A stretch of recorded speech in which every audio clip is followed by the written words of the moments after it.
आप सभी श्रद्धालु माताओं बहनों और भक्तजनों को कजरी तीज और सातुड़ी तीज की हार्दिक शुभकामनाएं।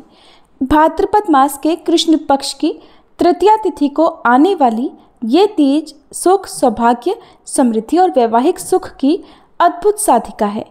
कहते हैं इस दिन किया गया व्रत और पूजन माँ पार्वती की उस अनन्य तपस्या का स्मरण कराता है जिसके बल पर उन्होंने भगवान शिव को पति रूप में प्राप्त किया। कजरी तीज को सातुड़ी तीज, सतवाई तीज, कजली तीज या बड़ी तीज के नाम से भी जाना जाता है। इस दिन सुहागिन स्त्रियां निर्जल व्रत रखती हैं, हाथों में मेहंदी रचाती हैं, कजरी गीत गाती हैं और रात में भगवान शिव और देवी पार्वती का पूजन कर, कथा श्रवण कर अखंड सौभाग्य का आशीर्वाद मांगती हैं।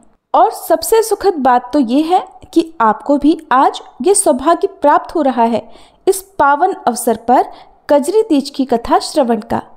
विश्वास रखिए, जब माँ पार्वती और भगवान शिव स्वयं आपके जीवन में इस कथा के माध्यम से प्रवेश कर रहे हैं तो आपकी मनोकामना पूर्ण होने में अब देर नहीं है।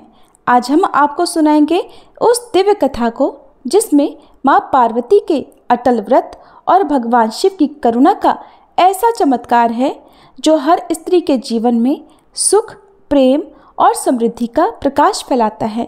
सभी प्रेम से बोलिए तीज माता की जय। एक बार देवी पार्वती जी ने भगवान गणेश जी से पूछा कि हे पुत्र, भादो कृष्ण चतुर्थी को संकटनाशक चतुर्थी कहा गया है, इसलिए उस दिन का व्रत किस प्रकार किया जाता है, मुझे समझाकर कहिए। तब गणेश जी ने कहा, हे माते, भादो कृष्ण चतुर्थी सभी संकटों की नाशक, विविध फलदायक और संपूर्ण सिद्धियों को देने वाली है। पूर्व वर्णित विधि से ही पूजा करनी चाहिए।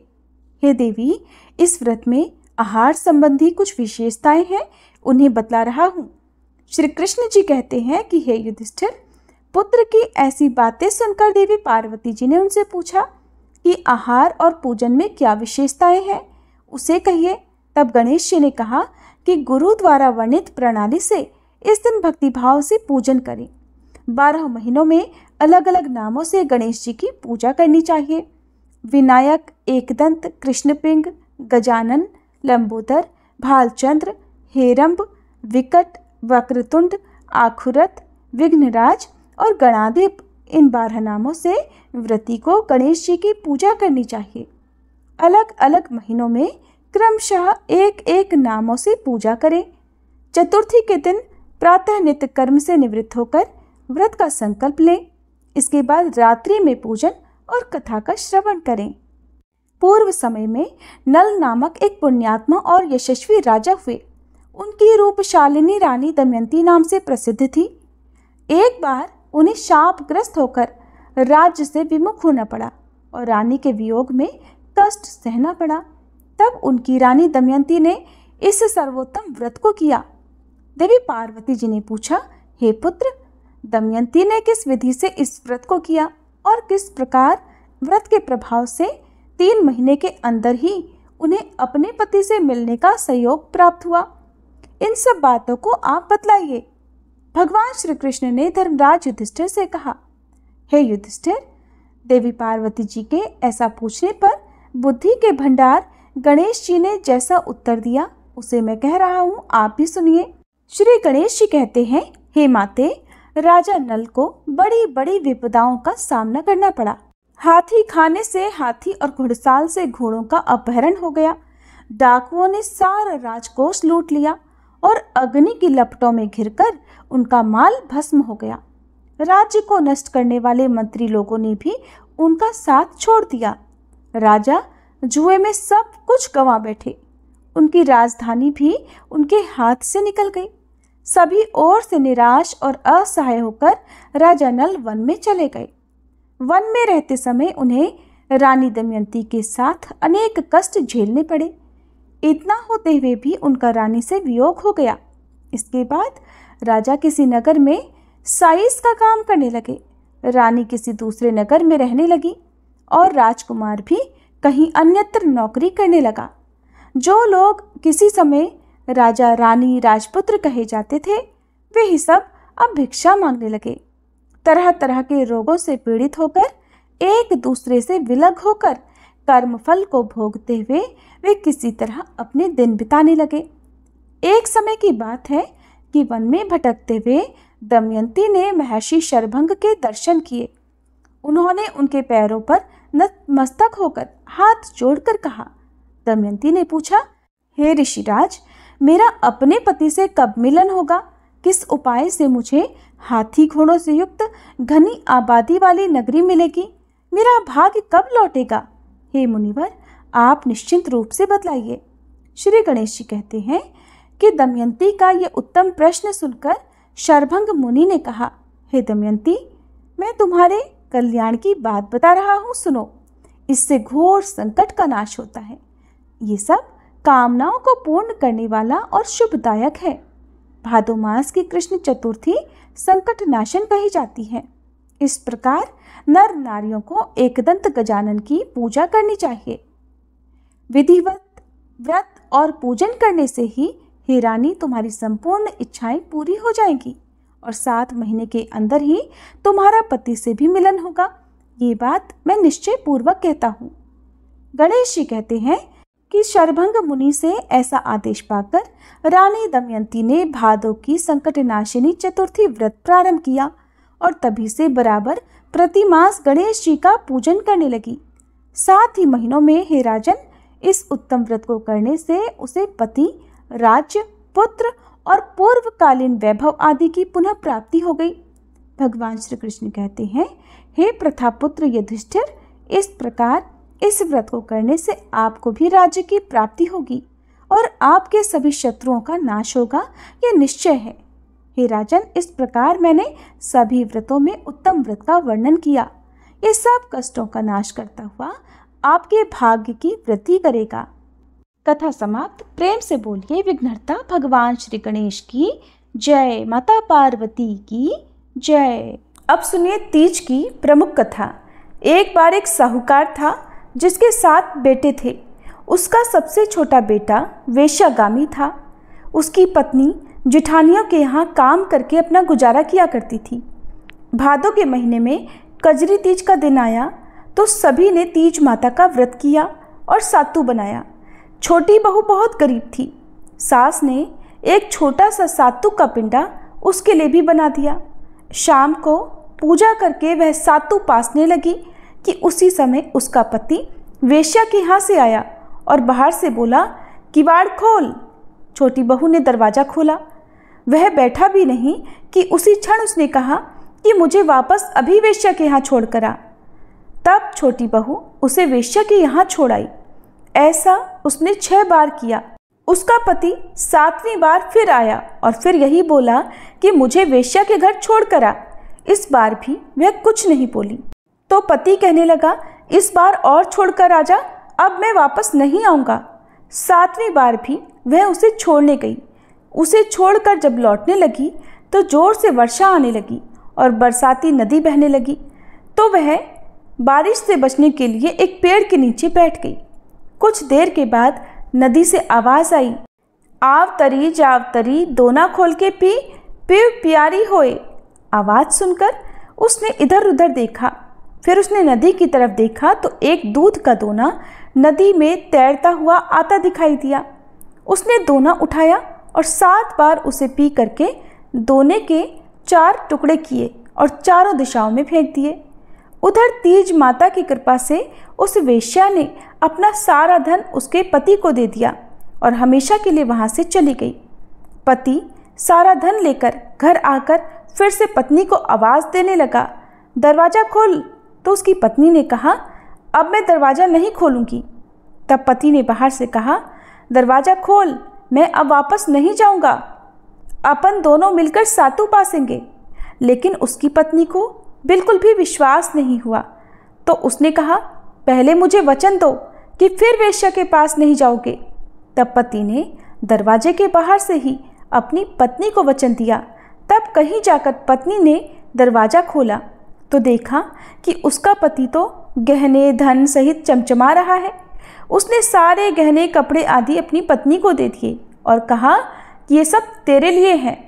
फिर दोनों ने बैठकर सातु पासा।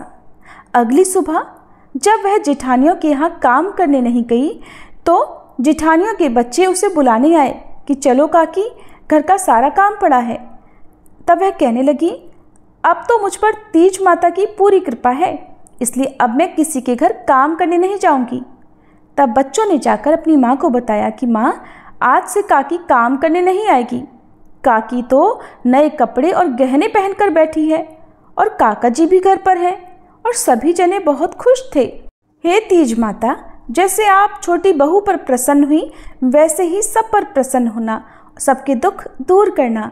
सभी बोलिए तीज माता की जय। कजरी तीज के दिन निमड़ी माता की कहानी भी अवश्य सुननी चाहिए। अब सुनिए निमड़ी माता की कहानी। एक शहर में एक सेठ सेठानी रहा करते। वह बहुत धनवान थे, लेकिन उनका कोई पुत्र नहीं था। सेठानी ने भादोड़ी बड़ी तीज यानी सातोड़ी तीज का व्रत करके कहा, हे निमड़ी माता, मेरे बेटा हो जाएगा तो मैं आपको 1.25 मन का सातू चढ़ाऊंगी। माता की कृपा से सेठानी को 9वें महीने लड़का हो गया, लेकिन सेठानी ने सातू नहीं चढ़ाया। समय के साथ साथ सेठानी को 7 बेटे और हुए, लेकिन सेठानी सातू चढ़ाना भूल गई। पहले बेटे का विवाह हो गया। वह विवाह की रात सोया तो आधी रात को सांप ने आकर डस लिया और उसकी मृत्यु हो गई। इसी तरह उसके बाकी 6 बेटों की भी विवाह के ठीक अगले दिन ही मृत्यु हो गई। अब जब 7वें बेटे की सगाई आने लगी तो सेठ सेठानी मना करने लगे। तब गांव वालों के बहुत कहने और समझाने पर सेठ सेठानी बेटे के विवाह के लिए तैयार हो गए। तब सेठानी ने कहा, गांव वाले नहीं मानते हैं तो इसकी सगाई दूर देश में करना। सेठ जी सगाई करने के लिए घर से चले और बहुत दूर एक गांव में गए। वहाँ 4-5 लड़कियां खेल रही थीं, जो मिट्टी का घर बनाकर तोड़ रही थी। उनमें से एक लड़की थी जो कहने लगी, मैं अपना घर नहीं तोड़ूंगी। सेठ जी को वही लड़की समझदार लगी। खेल कर जब वह लड़की अपने घर वापस जाने लगी तो सेठ जी भी पीछे पीछे उसके घर चले गए। सेठ जी ने लड़की के माता पिता से बात करके अपने लड़के की सगाई और विवाह की बात पक्की कर दी। घर आकर विवाह की तैयारी करके बेटे की बारात लेकर गया और बेटे का विवाह संपन्न करवा दिया। इस तरह 7वें बेटे का विवाह हो गया। बारात विदा हुई। सफ़र लंबा होने के कारण लड़की की माँ ने लड़की से कहा, मैं यह सातू और सीख डाल रही हूँ, रास्ते में कहीं पर शाम को निमड़ी माता की पूजा कर लेना, निमड़ी माता की कहानी सुनना, सातू पास लेना और कल्पना निकालकर सासू जी को दे देना। अब बारात धूमधाम से निकली। रास्ते में बड़ी तीज का दिन पड़ा। ससुर जी ने बहू को भोजन के लिए कहा तो बहू बोली, पिताजी आज तो मेरे तीज का उपवास है, शाम को निमड़ी माता का पूजन करके निमड़ी माता की कहानी सुनकर ही भोजन करूंगी। फिर एक कुएं के पास निमड़ी नजर आई तो सेठ जी ने गाड़ी रोक दी। बहू निमड़ी माता की पूजा करने लगी तो निमड़ी माता पीछे हट गई। बहू ने पूछा, हे माता, आप पीछे क्यों हट रही हो? इस पर माता ने कहा, तेरी सास ने कहा था पहला पुत्र होने पर सातू चढ़ाऊंगी और 7 बेटे होने के बाद उनका विवाह हो जाने के बाद भी तुम्हारी सास ने अभी तक सातू नहीं चढ़ाया है, वो भूल चुकी है। तब बहू बोली, हमारे परिवार की भूल को क्षमा कीजिए निमड़ी माता, सातू मैं चढ़ाऊंगी। कृपया मेरे सारे जेठ को वापस कर दो और मुझे पूजन करने दो। निमड़ी माता नववधू की भक्ति और श्रद्धा देखकर प्रसन्न हो गई। बहू ने निमड़ी माता का पूजन किया और चंद्रमा को अर्घ दिया, सातू पास लिया और कल्पना निकालकर ससुर जी को दे दिया। प्रातः होने पर बारात अपने नगर वापस लौट आई। जैसे ही बहू ने ससुराल में प्रवेश किया तो उसके 6 जेठ प्रकट हो गए। सभी बड़े खुश हुए और उन सभी को गाजे बाजे से घर में ले लिया गया। सासू बहू के पैर पकड़कर धन्यवाद करने लगी तो बहू बोली, सासू माँ, ये आप क्या करती हो? आपने जो कुछ बोला है उसे याद कीजिए। सासू बोली, मुझे तो याद नहीं, तू ही बता दे। तब बहू कहने लगी, माँ जी, आपने निमड़ी माता के सातू चढ़ाने का बोला था, सो पूरा नहीं किया। तब सासू को याद आई। 12 महीने बाद जब अगली बार कजली तीज आई, तब सभी ने मिलकर 7.25 मन का सातू तीज माता को चढ़ाया। श्रद्धा और भक्ति भाव से गाजे बाजे के साथ निमड़ी माता की पूजा की, बोलवा पूरी करी। हे भगवान, उनके जैसा आनंद हुआ वैसा सबके होए, खोटे की खरी अधूरी की पूरी। सभी बोलो निमड़ी माता की जय। सातोड़ी तीज की एक और कथा के अनुसार एक बार एक गांव में ब्राह्मण रहा करता था जो बहुत निर्धन था। उसके साथ उसकी पत्नी ब्राह्मणी भी रहती थी। इस दौरान भाद्रपद महीने की कजली तीज आई। ब्राह्मणी ने तीज माता का व्रत किया और उसने अपने पति से कहा कि उसने तीज माता का व्रत रखा है, उसे चने का सत्तू चाहिए, कहीं से ले आओ। ब्राह्मण ने ब्राह्मणी से कहा कि वो सातू कहाँ से लाएगा। इस पर ब्राह्मणी ने कहा उसे सातू चाहिए, फिर चाहे वो चोरी करे या डाका डाले, लेकिन उसके लिए कहीं से भी सत्तू लेकर आए। रात का समय था। ब्राह्मण घर से निकलकर साहूकार की दुकान में घुस गया। उसने साहूकार की दुकान से चने की दाल, घी और शक्कर लिया और 1.25 किलो तोल लिया। फिर इन सब से सत्तू बना लिया। जैसे ही वो जाने लगा, वैसे ही आवाज़ सुनकर दुकान के सभी नौकर जाग गए और सभी जोर जोर से चिल्लाने लगे। इतने में ही साहूकार आ गया और ब्राह्मण को पकड़ लिया। तब ब्राह्मण ने कहा कि वो चोर नहीं है, वो तो एक निर्धन ब्राह्मण है। उसकी पत्नी ने आज तीज माता का व्रत किया है, इसलिए वह सिर्फ ये 1.25 किलो का सत्तू बनाकर ले जाने आया था। जब साहूकार ने ब्राह्मण की तलाशी ली तो उसके पास से सत्तू के अलावा और कुछ नहीं मिला। उधर चंद्रमा निकल गया था और ब्राह्मणी सत्तू का इंतजार कर रही थी। साहूकार ने ब्राह्मण से कहा कि आज से वो उसकी पत्नी को अपनी धर्म बहन मानेगा। तब उसने ब्राह्मण को सत्तू, गहने, रुपए, मेहंदी, लच्छा और बहुत सारा धन देकर दुकान से विदा कर दिया। फिर सबने मिलकर खुशी खुशी कजली माता की पूजा की।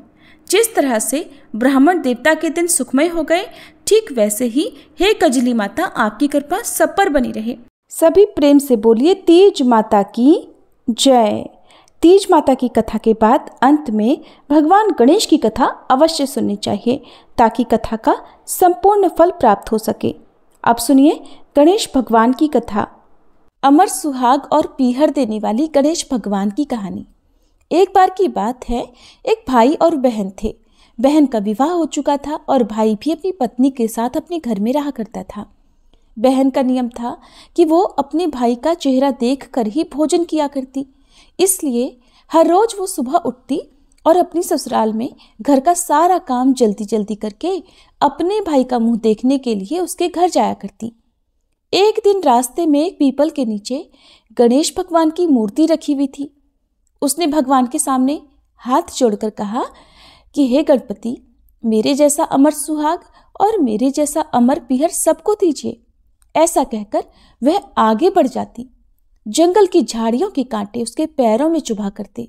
एक दिन वह अपने भाई के घर पहुंची तो उदास होकर भाई का मुंह देखकर बैठ गई। भाभी ने पूछा, तुम्हारे पैरों में क्या हो गया है? ये सुनकर उसने भाभी को जवाब दिया कि भाभी, रास्ते में जंगल की झाड़ियों के गिरे हुए कांटे मेरे पाँव में चुभ गए हैं। सुनकर लड़की की भाभी ने अपने पति से कहा कि सुनिए, आपकी बहन जब आती हैं तो रास्ते में झाड़ियों के गिरे हुए कांटे उनके पाँव में चुभ जाते हैं, आप रास्ते को साफ करवा दो। भाई ने तब कुल्हाड़ी लेकर सारी झाड़ियों को काटकर रास्ता साफ कर दिया, सारे कांटे भी हटा दिए। सफाई के कारण भगवान गणेश जी की मूर्ति का वो स्थान भी वहां से हट गया। अब तो ये देखकर भगवान गुस्सा हो गए और उसके भाई के प्राण हर लिए।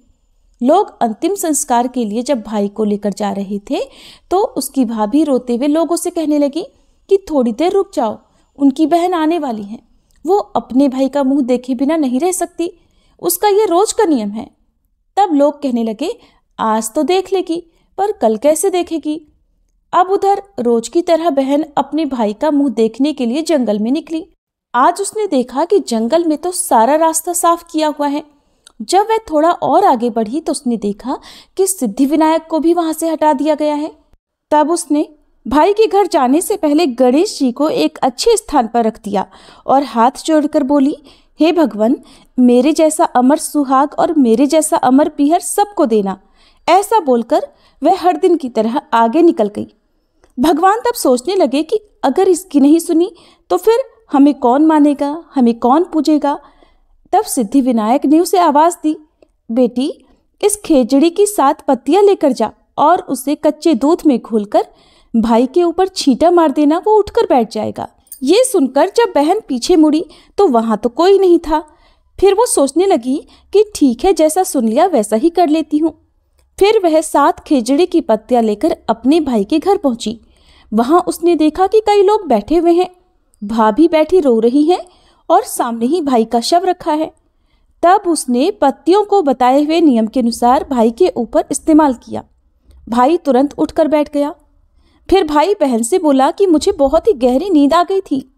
तब बहन बोली कि ऐसी नींद तो किसी दुश्मन को भी ना आए, और उसने अपनी सारी बात अपने भाई को बता दी। मान्यताओं के अनुसार यह है गणेश भगवान की कहानी, जिसे सुनने पर भगवान गणेश की कृपा प्राप्त होती है। सभी बोलिए विघ्नहर्ता भगवान गणेश की जय।